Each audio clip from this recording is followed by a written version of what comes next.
Who's good for you? Well, I'll tell you more than anything else. The only people who are going to really be good for you are the people who really believe. Whether or not you've arrived at a certain level in your life and you have abilities, and I mean, none of us are perfect in what we can do. Some people can do things better than other people.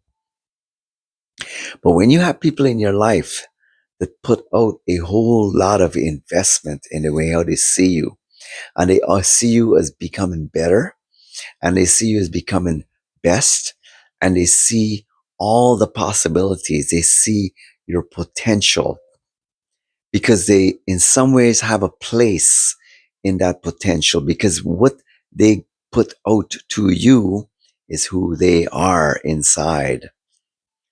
The same way those kinds of people, you'll notice about them, they're highly ambitious.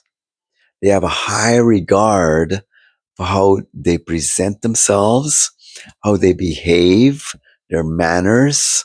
Okay. And if anything was to slip up with their lives, they will try their very best to make it right. Okay.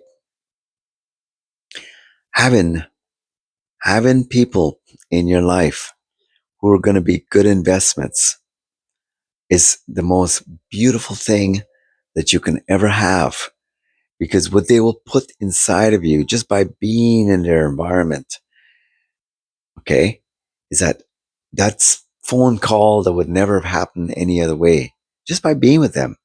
Some people call them, hey, they're good luck. I like to say they're people who bring fortune. They're bringers of fortune.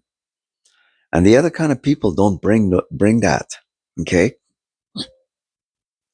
just for knowing them, they can literally slowly. And you see, that's the thing is that makes it tough when we're in any kind of relationship with people in general, is that it's a slow erosion, that you find where you would not have done certain things, you find you're doing it now. It begins to erode years of your practices, your habitual way of life. You start maybe just using a curse word here and there. You start spending your money a little bit more wildly than you should. You start mimicking them.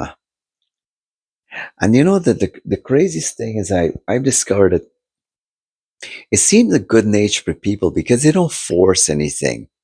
They have a beautiful impact, but they will only impact people who are in a low place, who want to grow. They come along and they swoop in there like a wind beneath their wings, and they cause them to go higher. But when you find yourself in the midst of people who are so sure of themselves, they're comfortable in their nonsense and their despicableness, is that they're not open to you in any way, shape, or form. As a matter of fact, all they're concerned about is your benefits and how they can open you up and beat down everything that you have been embracing that is good, that is amazing, that is of God. See, God equals good. Good equals goodness. And you can go on and on with it. Goodness will always lead to a certain level of perfection, whereas a person's bad will always lead to decay. Bad always leads to decay.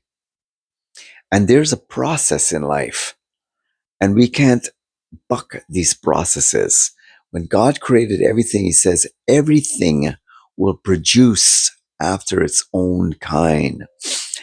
And I find that people who are corrosive, who are very bad for you, they have the power, they do have the power to start the decay as long as you're with them.